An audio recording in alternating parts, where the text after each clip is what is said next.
Hi everyone, vickieverlie here, Rock and Roll Prophetess on YouTube. Today we're going to take a look at the first new moon chart of September. It's going to be the new moon in Virgo, and it's occurring on September 2nd, 2024, 9:56 p.m. Eastern, but times will vary. I believe this one is one that may go into September 3rd in some locations, but you have to check your location. This is going to be a psychic or intuitive chart reading. So while I do base it in astrology, I definitely get message and downloads from my guides while we proceed through the reading. So it's not a strictly by the book astrology reading by any means. Secondly, if you're looking at this and you know nothing about astrology and you think, oh, this is just going to be a bunch of astrology mumbo jumbo that I don't understand, hang in there, because the more we get into the reading, the more it just becomes more of a psychic reading, and you can still get a lot of good information, hopefully, that may or may not pertain to you. You can find me at vickieverlie.com. Do not be fooled by imposters. There's lots of imposters out there. And if you enjoy this content, I would love it if you hit the like and subscribe buttons. Doesn't cost you anything. All right, let's get started on the reading. So here it is. Look at that 1111. Well, actually, this isn't. Looks like it's not quite on point. This must have been a chart that I reran because my website wasn't on there and everything. But it's good enough to go on. It's 11 degrees of Virgo. So Virgo is very detail-oriented, fastidious. Very much. Let's dig into these. It's ruled by Mercury also, and by the time this new moon comes around, which is on the 2nd, I believe I'm August 28th. I'm recording this a little ahead of time, but I do believe it's August 28th when Mercury goes direct. So Mercury for sure is direct at this time. Where's old Mercury? Here he is. Yeah, definitely direct. So the ruler of this is, is direct, Mercury, but also this is a great time to start those new beginnings. The whole month of August we had this Mercury retrograde. Things were like maybe put on the back burner, or I went through the ringer with this Mercury retrograde. As I'm recording it, it's not over yet. I don't want to jinx myself or say anything, but boy, was it a whopper, I guess you could say. So now Mercury's direct, we've got this new moon. It's a great time to start things. In the sign of Virgo, we know that we're doing it right, Virgo makes sure everything's perfect. You're not going to hit a lot of snags, if you're starting something new at this time. Now, depending on how it aspects your chart, and it could be different for everybody, but for the most part, overall, this is going to be one of the most powerful new moons we've had recently anyway. Now, it's at 11 degrees, the sun and the moon, and it's opposing the Saturn at 16 degrees. It's a 5-degree orb, so it's not really tight on, but it's definitely making a strong aspect to the Saturn, and it's also making a strong aspect to the Jupiter in Gemini. So there we bring in this Mercury energy again, because I probably didn't put that in either. Yeah, I didn't. But Mercury, the planet of Mercury, it rules over Virgo, which we're talking about now, and it rules over Gemini. It's primarily thought to rule over Gemini, right? So it's Mercury energy. Let's break that down. The Mercury energy is communication, travel, your words, your mind, how your mind works. It's action oriented. It makes, you think of the god Mercury, what was that, FTD, florist or something, but it's the god he's got the, he goes fast like that, the Flash, like the Marvel comics or whichever comics. If I got it wrong, sorry if you're really into it. But the Flash, things move in a flash, things move quickly.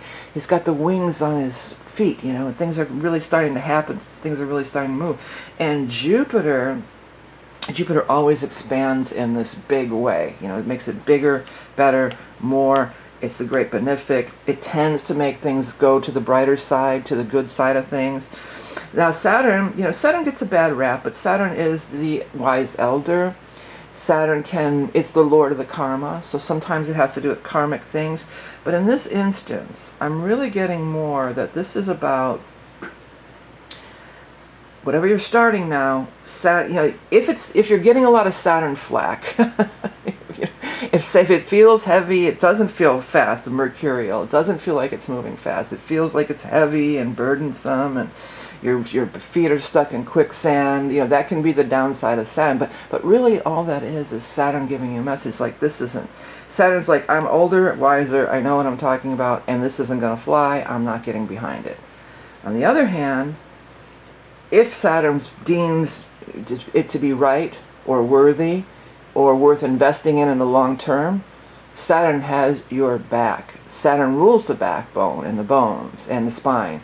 And Saturn it rules foundations. So things that's starting now, and Jupiter is far-reaching too. It's long distances too, but it's long, because Saturn is Father Time also, you could think that it's long distance of time. That's what I'm getting at. It feels like things that started now, if it goes well, if you're feeling that force field of the Saturn, like I said with the quicksand, then it's like, well, maybe this isn't the right thing. Maybe I need to quickly rethink it or make some adjustments here.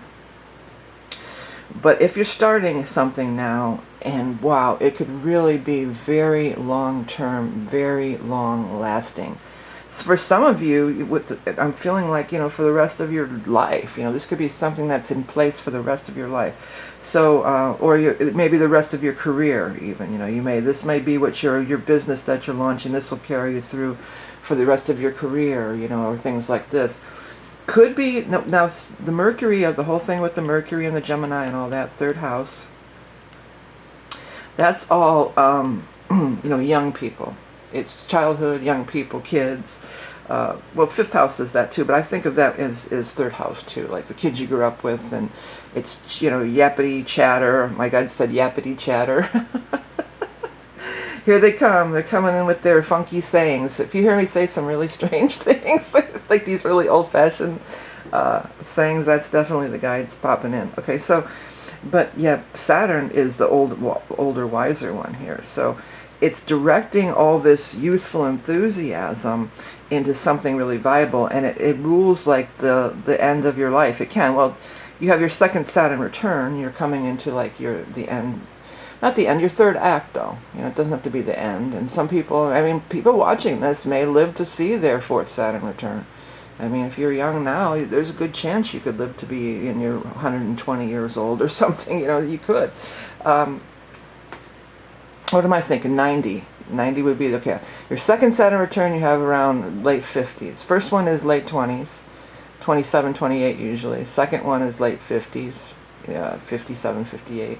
Then the third one would be 90. Yeah, so that would be your third one. And then if you live long enough, you would have a fourth one. But for most people, life is kind of winding down here. This is your third act. This is, I don't know, maybe some people will be launching big events or big things in their 90s. I hope you do. Good for you.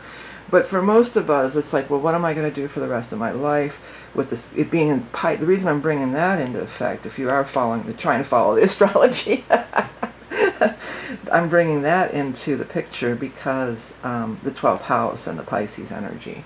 So that's also like an ending kind of a thing as well. All right. But anyways, it's super powerful to launch these things that are going to be very long lasting. And I want to say kind of can move real smoothly here. Now it's also making some aspects over here with the nodes and some of these things here, like semi-sextiles, right? I think these are semi-sextiles, and those are the other ones in conjunct, if it's across the way. So the nodes are in here, this at 6 degrees. That's a pretty good tight orb. And even the Venus, but we'll get to the Venus a little if I want to discuss that separately. So the nodes of fate, this is, the Saturn has to do with fate and karma. These are the kind of things I look at in your chart if you order a soul reading. I get a lot of psychic downloads about like what your life plan is and stuff like that, and past lives. But these are some heavy hitters, basically. These are Mercury, Gemini. This is your everyday stuff. This is stuff you do every day, all the time, chatting with your friends, texting, driving around.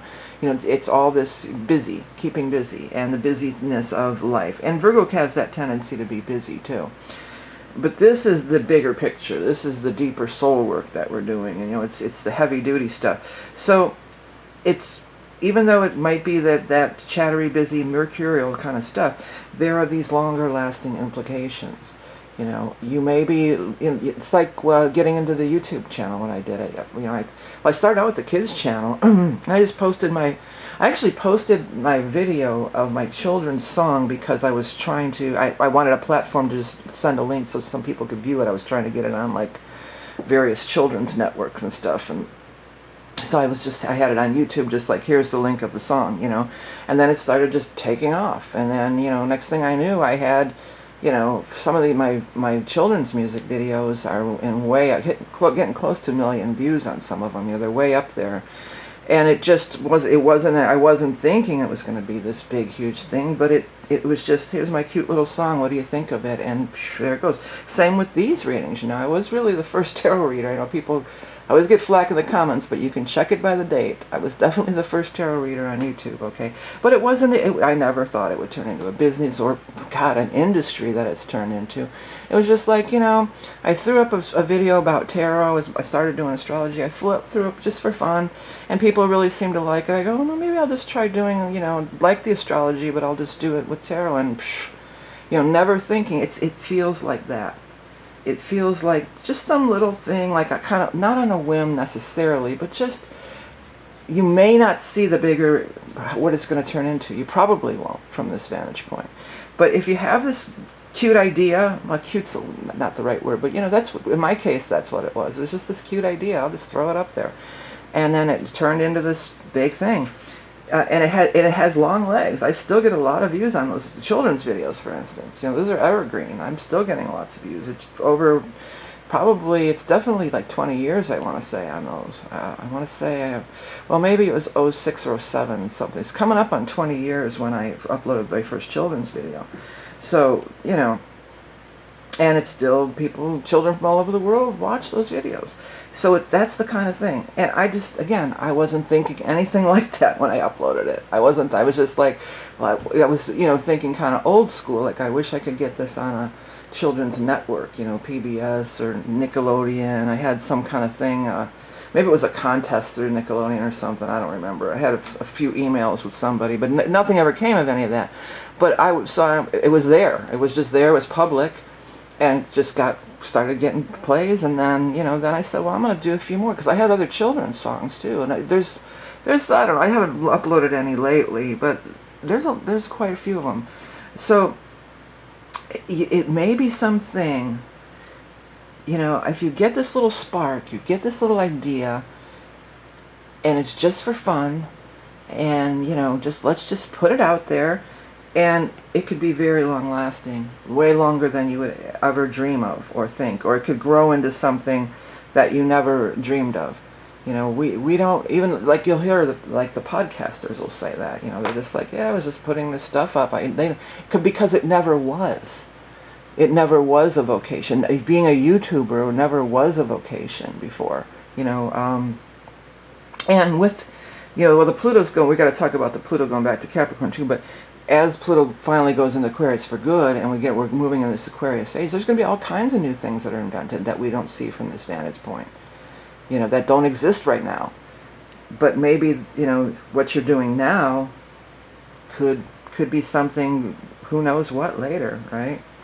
All right, well, while we're talking about that, this is other big news. Mercury's gone direct, but the other thing is Pluto has gone back into Capricorn at that time. I think it's right the day before, if I'm not mistaken. Let me pull out my larger astrology camera. I should have did my little homework beforehand, but yeah, here's the new moon, for instance. Yeah, Pluto goes into Capricorn on this is the Monday. This is Eastern time, but the Saturday before 8:10 p.m. And I go over all this stuff in the weekly Patreon readings with everybody and pull some cards. But yeah, so it's just freshly back into Capricorn.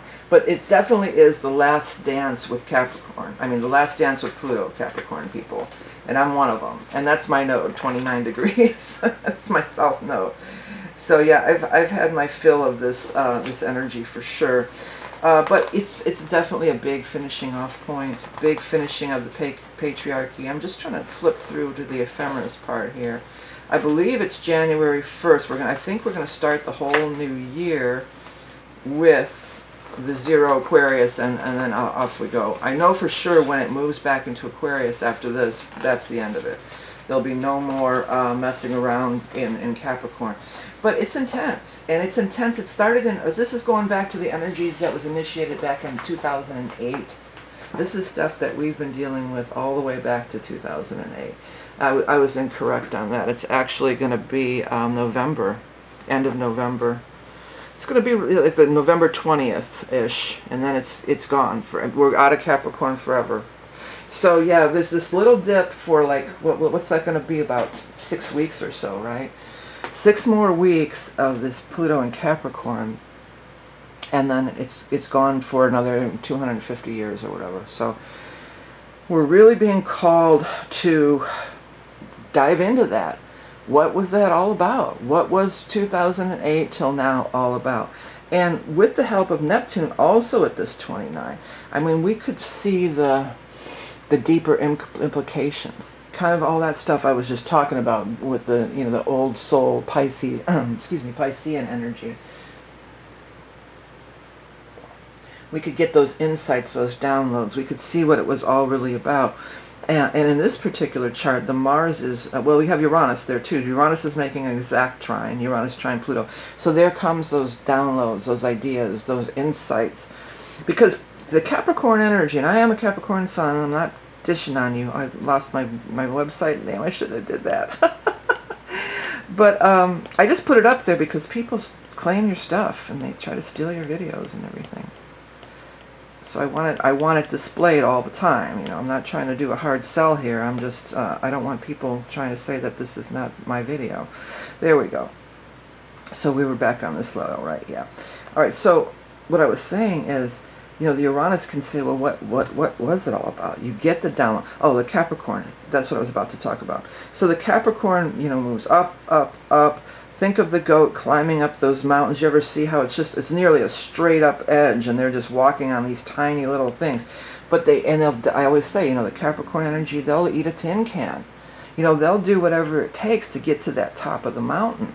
And it just feels like this could be that, if we're going back into struggle, if we're going back into fight or flight to some extent, but this survival mode, you know, just having to be, I'm kind of, you know, every step is a, you know, a burden, and you're just clawing your way up, you know.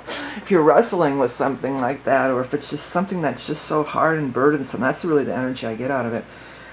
With the Neptune and Uranus interaction, it could be like, hey, there's an easier way. You know, you're not supposed to be struggling so hard like this. If it's your path, I mean, some things are worth putting in hard work and fighting for, sure. But for the most part, because Saturn is, again, and the reason I'm bringing up Saturn again is, if you're not following, is because Pluto's in Capricorn, and Capricorn is Saturn. That's the, you know, Saturn rules over, same energy, right? So here comes that Saturn energy again. So it could be Saturn saying, come on, give it up. Give up the goat. Is it the goat or the ghost? I don't know. But in this case, I'm going to say goat. Give up the goat. Give up the goat because, you know, there's an easier way. Maybe there's an easier way to get there, where you're going, to get to the top of the mountain here, this goal up here. Or maybe there's just another path that's just a completely different path. That's just, it's time to put down those things that aren't working. It's definitely time to put down those things that aren't working. And, you know, with the Mars here, can give you that insight and energy, and it's in a loose conjunction with the Jupiter, but the Mars is definitely, what is that? That's the inconjunct, or I always get those mixed up, those oddball aspects, you know, but it's in there, you know, and it's squaring, well, we could say it's, you know, a traditional aspect, it's squaring up with the Neptune here, and it's semi-sextiling with the Uranus. So Mars is in there too, but in a funky kind of spot, squares, inconjunct, you know, it's and Mars can bring about that impatience. Mars can bring about, it can add fuel, it can be drive and ambition, it can really help you, you know. Maybe on some of us, on this long trek of the Pluto through Capricorn, maybe we're just, we're like here, you know, like 10 of rods in the tarot, you know, we're just, oh look, I picked it up and it was right there ready to display, so I was definitely meant to pull this card out. You know, it's like you've been carrying this heavy load for all this time, but your goal is within sight. I mean, you can finally see your destination. You're going to get it. You're going to make it. Just that Mars could bring in that last little push of energy to just really help you get there and get through it all. So that's a positive way it could go. But it also could really escalate the frustration, escalate impatience, escalate, you know, getting tied in knots and that, and also getting so much in your head. With Jupiter there and Mars in your head, I mean, it's like a dog. It could be like a dog with a bone. You won't let it go. You can't put it down. You know, let's chill out on some of that stuff. I want to jump over. There's more. I mean, we could talk forever. This is just kind of what's grabbing me. That's how I roll with this. But I want to talk about the Venus Lilith on the South Node here, and Juno to some extent, I guess. We can include Juno in, but really this Venus Lilith, it's dead on 5 degrees. Look at that, 5 degrees conjunction. So this is intense energy. You know, it's definitely feminine power. Okay. But in the sign of Libra, it's the nicer side too. You can bring that about. But you know, Lilith was the original feminist. She was not going to bend her will to anybody. She wasn't going to be subservient to Adam. She was like, no way. All she ever wanted was equality, which is so interesting that it's in Libra here, because of course Libra is the scales, right? So we've got the scales. You know, that we want the scales to be balanced and everything. So there is that input of like, let's find that balance. But you know, it's conjunct the South Node, so my guides are saying, wash away all your sins, wash away the sins of the world. What is that? Have mercy. My Catholic stuff's coming out by back of my brain here. Lamb of God, wash away the sins of the world, isn't it? Have mercy. But I believe it's Lamb of God. And then, you know, Lamb of God was a cool band. I love Lamb of God. But that aside, I'm not here about the music so much, but when you think of the lamb, you know, the lamb, or the lamb lies down on Broadway, you know, the lamb energy in Animal Totem, like in my Animal Totem deck, I could probably find it here too, but it's about the gentleness and being close to spirit, and it's similar to deer energy in a way, you know. It's that being close to spirit, it's that being in peace, you know, having that peacefulness about you, you know, and being part of the community, which is also like very much a big Libra thing. I'm going to try to find it in my Animal Totem deck, because I wrote a little, there he is, sheep, a Lamb of God, take away the sins of the world, yeah. And it's funny, I wanted to say wash away the sins, so I might be getting my religious sayings messed up somewhere. If I'm wrong, somebody can put it in the comments. Sacrifice, vulnerability, innocence, humility, stillness, peace, quiet, pastoral life, prophetic dreams, and uncovering ancient knowledge. See, there's why I pulled that card out right there. Prophetic dreams and uncovering ancient knowledge. With the South Node here, that's definitely uncovering the ancient knowledge. You know, Libra is also books. Really, 9th house is education, but I put Libra in there too. Well, Libra is, wait, I'm getting my wires crossed here. Sagittarius is 9th house, Libra is 7th house, but there's an element of books and reading associated with Libra. I'm not pulling it out of my brain again correctly, but there is, and there is in this instance for sure. These ancient knowledge, you know, and Lilith is such an ancient, you know, she predates Adam and Eve, you know, she's this ancient, got older than, you know, religion itself maybe, or whatever, you know. So there is this primal ancient, and the prophetic dreams, the South Node, but also with this whole thing here. That prophetic dreams thing, that could so be part of this whole Neptune at 29 of Pisces. Because also, if you're not familiar, you know, there's these 12 signs here. We've got the 12 houses here, right? We start with the first house, and we go second, third, fourth, all the way to the 12th, which is the last house. And Pisces is the last sign. And then we go from 0 degrees all the way up to 29 degrees. So we were at 29, we're at the last sign in the 12th house, Pisces, 12th house, last sign, at the 29th degree, the very last degree of the very last sign of the whole entire zodiac. So talk about cycles ending, but also it's amplified. They call it a critical degree. I forget, other people are calling it something else, so anaretic or something, but I've always known it as a critical degree. And this is also 29 Capricorn, critical degree. So that means it's critical. We're leaving this sign forever. We want to get, not forever, but for hundreds of years, you know, and we want to get our point across. We want to make sure you got that message. We want to really put that imprint in. And are you with me? Do you hear me? Will you remember me? What was learned? What was gained? And the way that Neptune Pisces energy operates is through the subconscious mind, through the dreams, through the muse and creativity too, for sure. But it is the channeling, it is the water, it is fluid, it is receptive, it is advanced, it's not really, it's not grounded. You know, it's flow, it's in the flow, it's the collective unconscious. So that whole thing about prophetic dreams, that could totally be a thing. But you combine that with that energy just being present in the field here, this 29 of Pisces, and then you get this South Node stuff. And Lilith, she's so ancient, and you know, so we're going back to these, you know, these primal things. Like, there's something really primal about it, like caveman-y. And people think, you know, it's almost like how we're reclaiming the power of the crone and the hag. You know, the hag was the wise one, the crone was the crowned one. The caveman thing, I've had some visions, not for myself, a couple of my own past lives, and for when I'm doing these these soul readings, I've come across some cavemen, and our perception of Ooga Booga hit a woman over the head with a club and drag them to the cave, that is really not what that energy was like. They were, from my experience, what I've experienced through my visions and different things, they were way more, they were way more advanced spiritually. They were way more, the one I saw where I was a caveman, it was like I had 360 view. You know, I was walking around in this body, but I had 360 view, and I was like, my field was huge. You know, we're so in our bodies, and that's another thing of this could be too. You know, we're so in our bodies, and we're walking along, and we don't want anybody to give me space, don't touch me. But when I was seeing that energy of the caveman, I mean, I was walking along, and my field was like this. And my perception was like, wow. And I was so connected with spirit. Like, there was no veil. Like, I didn't know that I was a cosmic being in a body, you know.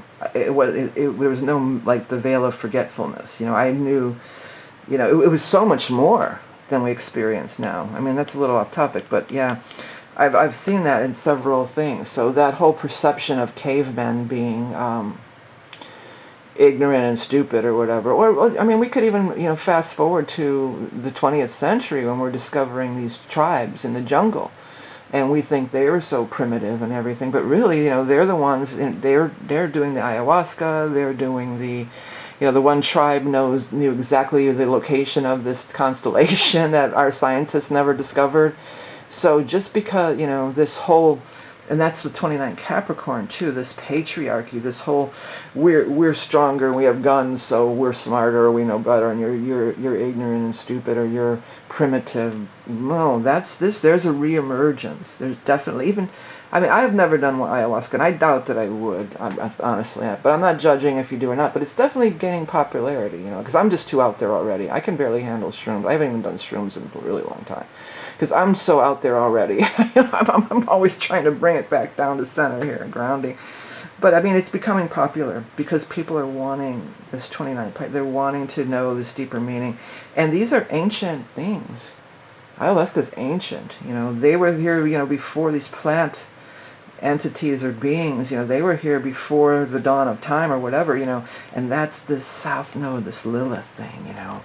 That's the vibe I'm getting out of it. It's like, it's like meaty, it's like primal, but it's not fearful. You know, the guys just said they fear our magic. You know, I think that's the whole patriarchy thing, you know, that they fear the woman's magic to be able to create life, you know. And I'm not trying to be any, you know, I'm not a militant feminist or anything. I mean, I consider myself a feminist, but I'm not a man-hater or anything, no, by no means. You know, I love men. But that femininity being suppressed is reemerging, and the femininity, as far as, you know, the Venus and the Mars. The Mars is the war creature, and it's present in all of us, regardless of gender, you know. And, you know, let's make war, and this is let's make love, and this is, you know, I'm going to rule over you by brute strength, and this is I'm going to rule over you through your heart and through love, you know. So they want to bring this all into balance here again with the scales, you know. We want to bring this into balance in Libra, and we want to find that place of balance, peace, harmony. But it's almost, you know, with the Pluto too, it's like it's got this Lilith energy to me. And with the South Node, it's like it's got this underworld. Who's Persephone or this Hades? You know, like she's been down there churning and bubbling, and it's reemerging. You know, it's like I even hear rumbling, like the ground shaking as this divine feminine reemerges. And it's not to come forward and now, oh, we're going to dominate the men, and you know, it's not what it's about at all. It's the Libra. It's this finding that balance. You know, finding that the circle. You know, like everything's in the circle. That's, you know, the Native American way. And it wasn't, you know, there were warriors, but there was also the Council of the Wise Women who made a lot of the final decisions for the tribe. They all worked in harmony in the circle of life and in nature and everything. So that's what's trying to emerge. That's what we're trying to get back. We're trying to remember. Neptune at 29, we're trying to remember this on a soul level, on a collective unconscious level, on a everybody on our earth walk level. You know, we're all trying to, and we have those memories when we incarnate. You know, we all have the best of plans when we incarnate, but you know what happens with the best laid plans? You know, they're often, like I said, they often are gone awry. And isn't that the truth? All right, anyways, everybody, there's a lot more. I mean, we could go on forever with this chart. Hey, the next one is going to be the eclipse chart too. And the reason I'm offering those eclipse readings, and the reason that I don't always offer the eclipse readings, okay? But this season I wanted to do it because it's an interesting, we've been having the eclipses in Aries and Libra, talking about the Libra energy, right, for the last year and a half or so. Now it's going to shift, and we're going to start having eclipses because the nodes will be shifting in the Pisces Virgo axis. And this eclipse cycle, that's going to start on September 17th, the next chart read we'll do for the full moon, but it's introducing this new energy. It's like a sneak peek at what the new energy is about. So what we do in that reading, it's a tri-wheel, your birth chart, first one chart, the second chart, and we look at the overall, it's a transit reading too, so if you got big transits coming up, we'll talk about it. I will talk about it, but this is kind of like what to expect next, what you're going to be working on next for the next couple of years, and this is what you've learned or what's coming to an end in the last couple of years, or year and a half-ish, you know, while the nodes were in there. So that's why I decided to order it. It's only going to be available through September because that's going to be the end of it. So it's been, some interesting things have been coming up. I've been doing them already, of course. So if you want to order that or anything else, you can head over to my site, Soul Reading. If you like this kind of deep astrology stuff, those soul readings are pretty cool, dives into past lives. And I have, you know, regular 1 and 2 card question readings always available. Turnaround time is usually within a week. I would try to really diligently to get it done in a week. When I had the power outage, I fell a little behind, but I'm back on track now. So you get a private video, and you know, you can watch it forever, and you can really go back over and hear everything I say. Because sometimes I get, like now I'm going to feel myself speeding up. Sometimes I talk fast, but when I'm getting those downloads and messages, if I don't say it, it's gone. You know, they start giving it to me, and I'm trying as fast as I can to get it out, and sometimes I'll even forget before I get it out. So that's how that works. But anyway, this is going to be a really good new moon to start things. Even I keep wanting to come back to this on a lark or on a whim. You know, just something you would decide, I'm going to just throw this out there on a lark or a whim. I'm going to just apply to this job at this company. Just, you know, I'll probably never get the job, but I'm just going to, why not? I'm just going to apply to this job. Or I'm just going to, you know, maybe I'm going to want to move to this place. I'm just going to take a trip there and see what it's all about. You know, these lighthearted, seemingly lighthearted ideas and calls to action. It's a call to action, right? They may be, you know, life changing and last forever and be really durable and long lasting. And you may be shocked at how to do it. There's no throwaway ideas at this time. Okay, give them all a little chance to shine. All right, everybody. Well, thanks for tuning in. I'll be back with the I'll be back probably next week, maybe with the you know, the regular tarot for all signs reading. I do a tarot and astrology weekly. If I have a preview, I'll put it up at the end. I go through the aspects on the calendar, and then I pull 2 cards for each sign. That's available for Patreon people. You get a reading every week ad-free. It's $5.55. It's not only about, it's not like you're just paying for the readings, but you're helping to support me so I can do these readings, and I can also, you know, do my books and decks and all the other work that I'm doing here, putting out there. So there it is. Thanks so much for tuning in, everybody. Have a great new moon in Virgo. Remember, you are love and beauty incarnate, and I'll be back again soon. Bye.